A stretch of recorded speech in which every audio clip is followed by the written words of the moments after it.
हं. एका सेकंदाच्या हजाराव्या भागात आपला मेंदू असा एक निर्णय घेतो ज्याची आपल्याला खरं तर साधी जाणीवही नसते. हां. म्हणजे आपण रोज हजारो शब्द अगदी सहज बोलून जातो, ऐकतो आणि समजूनही घेतो. एकच शब्द वेगवेगळ्या वाक्यांमध्ये पूर्णपणे वेगळा अर्थ घेऊन येतो आणि तरीही संवादात कोणताही गोंधळ उडत नाही. हो ना? हे खूपच आश्चर्यकारक आहे. नक्कीच. हे कसं शक्य होतं? यामागे नक्कीच एखादी अत्यंत अचूक आणि गुंतागुंतीची यंत्रणा असली पाहिजे, जिच्याशिवाय कोणताही संवाद शक्यच नाही. आणि म्हणूनच आजच्या या सखोल विश्लेषणात आपण याच भाषेच्या आंतरिक यंत्रणेचा वेध घेणार आहोत, अगदी बरोबर. ज्याला आपण इंग्रजीत पार्ट्स ऑफ स्पीच आणि मराठीत शब्दांच्या जाती असं म्हणतो. ठीक आहे, आपण हे उलगडून बघूया. आणि यासाठी नेहमीप्रमाणेच तज्ज्ञ आपल्यासोबत आहेत. हो, आणि या विषयाचं महत्त्व खरंच खूप मोठं आहे. कारण भाषेला खऱ्या अर्थाने आकार देण्याचं आणि संवादात एक सुसूत्रता आणण्याचं काम या शब्दांच्या जातीच करतात. हां, नाहीतर सगळा गोंधळच होईल. अगदी. त्या नसतील तर आपले विचार शब्दांच्या नुसत्याच गोंधळात हरवून जातील. आणि म्हणूनच या चर्चेचा उद्देश फक्त व्याकरणाचे नियम किंवा व्याख्या घोकमपट्टी करून पाठ करणं हा अजिबात नाहीये. बिलकुल नाही. तर मुळात शब्द कसे कार्य करतात, ते परिस्थितीनुसार आपलं स्वरूप कसं बदलतात आणि संवादात कोणती महत्त्वाची भूमिका बजावतात हे समजून घेणं आहे. हो, आणि आजची चर्चा अतिशय रंजक होणार आहे. म्हणजे भाषेचा हा पाया समजून घ्यायचा असेल तर सर्वात आधी एक बेसिक प्रश्न आपण स्वतःला विचारला पाहिजे. शब्द म्हणजे मुळात काय? अच्छा, म्हणजे शब्दाची व्याख्या काय? हो, व्याकरणाच्या दृष्टीने अर्थपूर्ण अक्षर समूहाला आपण शब्द किंवा वर्ड असे म्हणतो. इथे अर्थपूर्ण हा निकष खूपच कळीचा आहे. नुसती अक्षरे एकत्र आली म्हणजे शब्द तयार होत नाही, त्यातून काहीतरी बोध व्हायला हवा. हा मुद्दा अत्यंत महत्वाचा आहे, कारण आपल्या आजच्या या संदर्भ साहित्यात काही अतिशय अचूक उदाहरणे दिली आहेत. जसं की ईय, ईक, नारा. आता हे नुसतेच अक्षर समूह आहेत.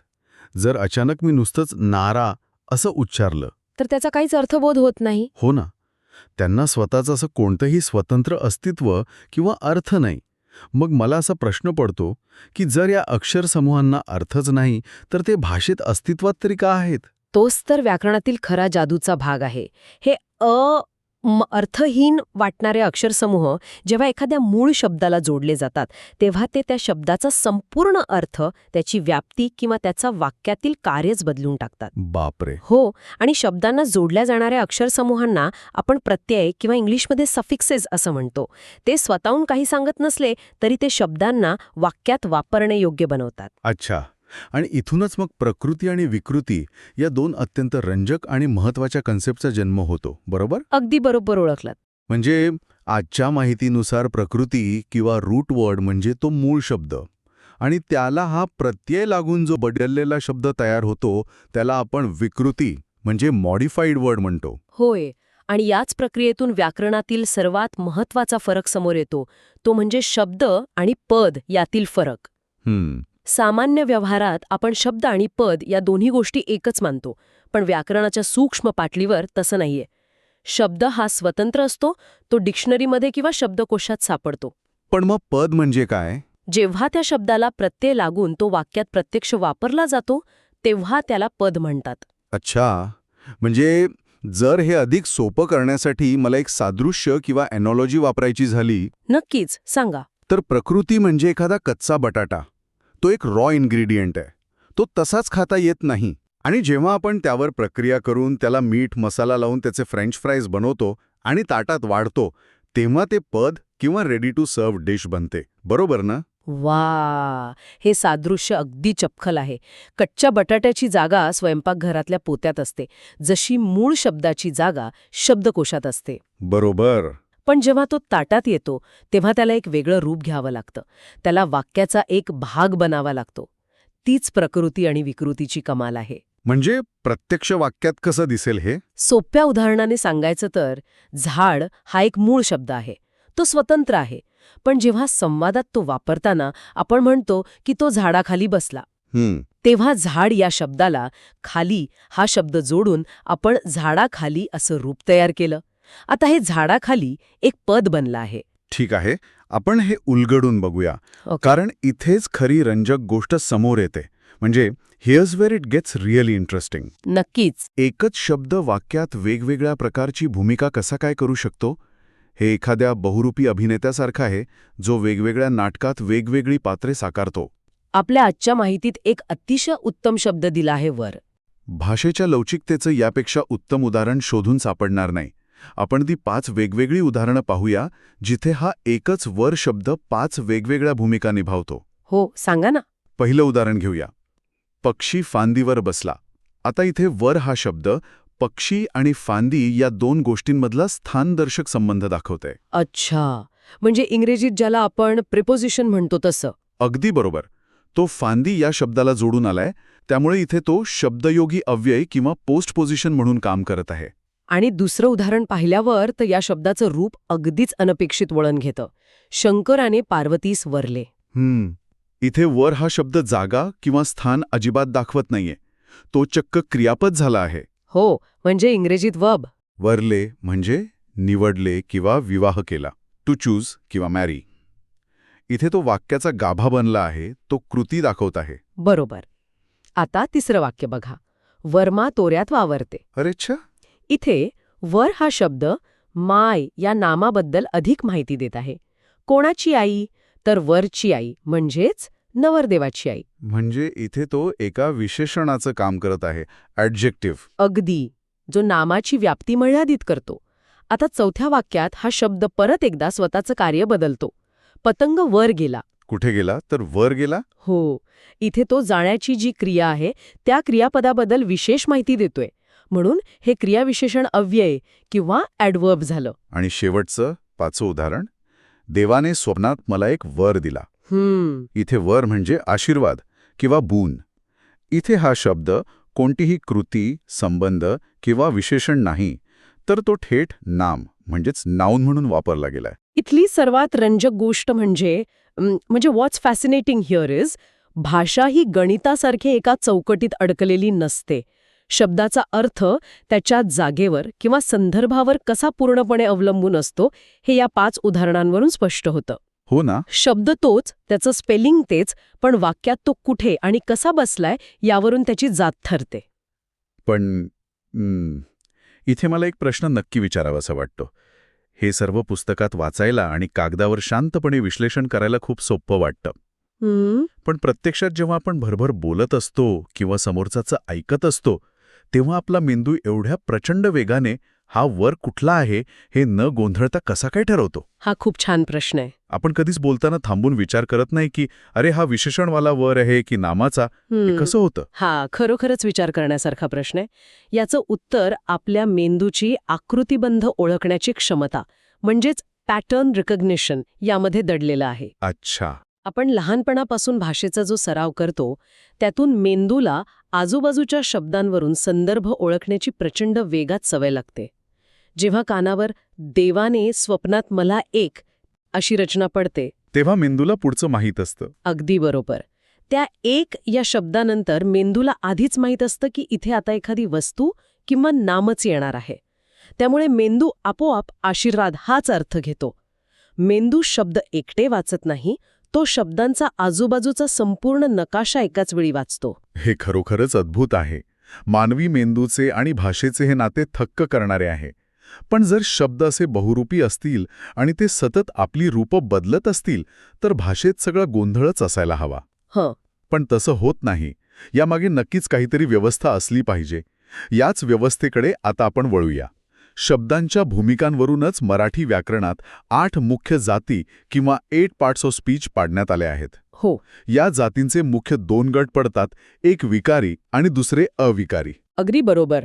हा भाषेचा सगळ्यात भक्कम पाया आहे. विकारी किंवा डिक्लाइनेबल या शब्दाचा अर्थच मुळात ज्यात बदल होतो किंवा ज्याला विकार जडतो असा आहे. म्हणजे बदलणारे शब्द? हो. व्याकरणाच्या भाषेत सांगायचं तर जे शब्द लिंग म्हणजे जेंडर, वचन म्हणजे नंबर आणि विभक्ती म्हणजे केसमुळे आपलं रूप बदलतात त्यांना विकारी किंवा सव्यय म्हणतात. म्हणजे मगाशी आपण जे सादृश्य वापरलं त्यानुसार हे विकारी शब्द एखाद्या ओल्या मातीच्या गोळ्यासारखे असतात का? हो, असं म्हणता येईल. ज्यांना आपण ज्या साच्यात टाकू तसा ते आकार घेतात. तसं नक्कीच म्हणता येईल. संवादाच्या सोयीसाठी हे शब्द स्वतःला वाकवतात. या विकारी गटामध्ये प्रामुख्याने 4 जाती येतात. आपण उदाहरणांसह त्या क्रमाने पाहूया. पहिली आणि सर्वात महत्वाची जात आहे नाम किंवा नाऊन. हो. आपल्या माहितीतलं कुत्रा हे नाम घेऊया. हे नाम कसं बदलतं बघा. जर आपण लिंग बदलले तर ते कुत्री होतं. जर एकापेक्षा जास्त असतील म्हणजे वचन बदलले तर कुत्रे होतं. आणि जर विभक्ती लागली तर कुत्र्याने असा बदल होतो. म्हणजेच हा मातीचा गोळा सतत नवीन रूप घेतोय. दुसरी जात आहे सर्वनाम किंवा प्रोनाऊन. नामाचा सतत पुनरुच्चार टाळण्यासाठी आपण सर्वनाम वापरतो. इथे तो हा शब्द लिंगानुसार ती, वचनानुसार ते आणि विभक्तीनुसार त्याला असा बदलतो. अच्छा, म्हणजे सर्वनाम हे नामाचा सावलीसारखा पाठलाग करतं आणि त्यानुसार स्वतःचं रूप बदलतं. अगदी. तिसरा प्रकार आहे विशेषण म्हणजे ॲडजेक्टिव्ह. चांगला हे विशेषण बघा. तो चांगला, ती चांगली, ते चांगले, चांगल्याने. नामाचे रूप जसे बदलेल तसे विशेषणही आपले रूप बदलते. आणि चौथी विकारी जात म्हणजे क्रियापद किंवा वर्ब. वाक्याचा अर्थ पूर्ण करणारा हा सर्वात महत्वाचा शब्द. हो. जसं की दिसतो, दिसते, दिसतात, दिसल्याने. हे चारही प्रकार एकमेकांशी जोडलेले आहेत आणि ते परिस्थितीतून स्वतःला बदलतात. बरोबर. आता तर मग दुसरा गट का आहे? अविकारी किंवा अव्यय गटाची गरजच काय? आणि जर बाकीचे शब्द बदलतात तर हे अविकारी शब्द का बदलत नाहीत? हा अतिशय भेदक प्रश्न आहे. अव्यय म्हणजे ज्याचा व्यय होत नाही, जे खर्च होत नाहीत किंवा जे बदलत नाहीत. इंग्रजीत याला इनडेक्लाइनेबल म्हणतात. अच्छा. हे असे शब्द आहेत जे लिंग, वचन किंवा विभक्तीनुसार आपले रूप अजिबात बदलत नाहीत. त्यांचे कार्य वाक्यात एक भक्कम आधारस्तंभ देण्याचे असते. म्हणजे कसं? ओल्या मातीची इमारत उभी राहायची असेल तर त्यात काहीतरी न बदलणारे खंबीर घटक लागतातच ना. यामध्ये उरलेल्या 4 जाती येतात. पहिला आहे शब्दयोगी अव्यय म्हणजेच पोस्ट पोझिशन्स, जसे की मागे, पुढे, इकडे, तिकडे. अच्छा, म्हणजे आपण तो मागे गेला म्हणा किंवा ती मागे गेली म्हणा, मागे हा शब्द मागी किंवा मागेल असा होत नाही. नाही, अजिबात नाही. तो तसाच राहतो, कारण दिशा किंवा स्थान हे लिंगानुसार बदलत नाही. अगदी अचूक. त्यानंतर येतं उभयान्वयी अव्यय म्हणजेच कंजंक्शन, जे 2 शब्दांना किंवा 2 वाक्यांना जोडते, जसं आणि, पण किंवा कारण. हे शब्द म्हणजे भाषेच्या इमारतीतल्या विटांना जोडणारं सिमेंट आहे. आणि सिमेंटने आपला आकार बदलला तर इमारत कशी उभी राहील? त्यामुळे हे शब्द कधीच बदलत नाहीत. आणि 7वी जात आहे केवल प्रयोगी अव्यय किंवा इंटरजेक्शन, जसे की अरे रे, वाह, छान. हो, हे शब्द प्रामुख्याने आपल्या आतल्या उत्स्फूर्त भावना व्यक्त करतात. जेव्हा आपण अचानक घाबरतो तेव्हा तोंडातून निघणारा शब्द हा व्याकरणाचा विचार करून निघत नाही. बरोबर आहे. भावना व्यक्त करताना आपण शब्दाचं लिंग किंवा वचन बघत बसत नाही. दुःख झालं तर अरे रे हे अरेरेच राहतं. आनंद झाला तर वाह हे वाच राहतं. ते बदलत नाही. म्हणजेच अविकारी शब्द हे एखाद्या घट्ट दगडासारखे असतात. आपण त्यांना कोणत्याही परिस्थितीत ठेवलं, कोणत्याही वाक्यात वापरलं तरी ते आपलं मूळ रूप सोडत नाहीत. अगदी. मातीचे गोळे आणि दगड या दोन्ही घटकांमुळेच भाषेची खरी आणि मजबूत रचना उभी राहते. तर या सगळ्याचा नेमका अर्थ काय होतो? याचा अर्थ असा की भाषेला लवचिकता आणि स्थिरता दोन्हींची गरज असते. पण इथे एक मोठा गुंता आहे. आणि आपण आता अशा एका विशेष आणि थोडे गोंधळात टाकणाऱ्या मुद्द्याकडे वळणार आहोत, जो या सगळ्या नियमांची थेट परीक्षा पाहतो. अच्छा, कोणता मुद्दा? 8व्या जातीतील क्रियाविशेषण किंवा ॲडवर्ब. आजच्या या नोंदींमध्ये याबद्दल एक अतिशय बारकाईने विश्लेषण दिलेले आहे. मला सांगा, क्रियाविशेषण नक्की मातीचा गोळा आहे की दगड? ते विकारी असते की अविकारी? हा व्याकरणातील एक अत्यंत नाजूक आणि वादळी मुद्दा आहे. जर आपण इंग्रजी किंवा इतर काही भाषांचा विचार केला तर तिथे ॲडवर्ब हा एकच ढोबळ प्रकार आपण पाहतो आणि तो सहसा बदलत नाही. पण मराठी भाषेत मात्र या 2 अतिशय वेगळ्या छटा आहेत, क्रियाविशेषण आणि क्रियाविशेषण अव्यय. हे थोडं अधिक स्पष्ट करता येईल का? कारण हे ऐकताना खूपच गोंधळात टाकणारं वाटू शकतं. नियम तर सर्वांसाठी सारखेच असायला हवेत ना? समजून घेऊया. क्रियाविशेषण म्हणजे असे शब्द जे क्रियापदाबद्दल अधिक माहिती देतात. पण मराठीत काही क्रियाविशेषणे ही विकारी असतात, म्हणजेच ती लिंग किंवा वचनानुसार बदलतात. अच्छा. उदाहरणार्थ, तो चांगला खेळतो. इथे चांगला हा शब्द खेळतो या क्रियापदाबद्दल माहिती देत आहे, त्यामुळे ते क्रियाविशेषण आहे. पण जर आपण वाक्यातील कर्त्याचे लिंग बदलले तर वाक्य होते ती चांगली खेळते. बरोबर.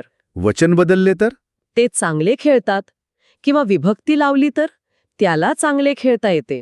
अरे च्या, इथे चांगला हा शब्द क्रियापदाबद्दल माहिती देऊनही लिंग आणि वचनानुसार आपले रूप बदलत आहे. तो ओल्या मातीसारखा वागतोय. बरोबर. तो स्थिर नाही, म्हणून याला आपण फक्त क्रियाविशेषण म्हणतो आणि तो विकारी गटात जातो. पण आता दुसरा प्रकार पाहूया.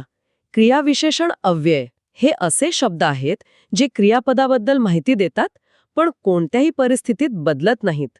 उदाहरणार्थ, तो हळू चालतो. इथे हळू हा शब्द चालण्याची रीत सांगतोय. आलं लक्षात. ती हळू चालते, त्या हळू चालतात, त्याला हळू चालवते. इथे हळू हा शब्द अजिबात बदललेला नाही. तो दगडासारखा ठाम राहिला. हो, आणि याचमुळे आपल्या आजच्या या माहितीच्या तळाशी एक अत्यंत महत्वाची टीप दिलेली आहे. ती मुद्दाम अधोरेखित करते की काही विशेषणे अविकारी असतात आणि काही क्रियाविशेषणे विकारी सुद्धा असू शकतात. बापरे, म्हणजे नियम असूनही अपवाद आहेतच. हो, यामुळे एक महत्वाचा प्रश्न उभा राहतो. म्हणजे दिस रेजेस अन इम्पॉर्टंट क्वेश्चन. व्याकरण हे गणिताच्या सूत्रांसारखे 100% कठोर का नसते? आपण एवढे नियम बनवतो, पण शेवटी तिथे असे अपवाद का येतात? हो, हा प्रश्न मलाही पडलाय.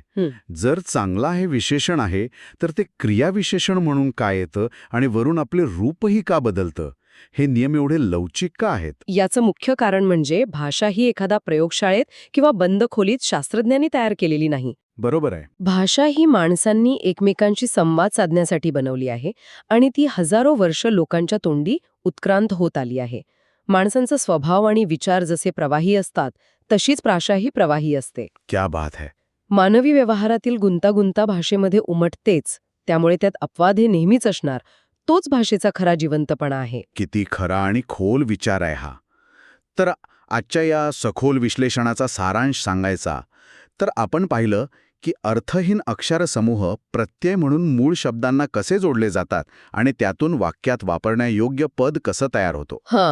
वर सारखा एक शब्द वाक्यातील आपल्या जागेनुसार कशी वेगवेगळी पात्र रंगवतो हे आपण अनुभवलं. आणि सर्वात महत्त्वाचं म्हणजे विकारी अविकारी शब्दांचा हा जो अद्भुत खेळ आहे, ओल्या मातीचा आणि कठीण दगडांचा जो समतोल आहे, त्याने आपली मराठी भाषा किती समृद्ध आणि प्रवाही झाली आहे हे आज आपण समजून घेतलं. आणि हेच आजच्या चर्चेचं खरं यश आहे.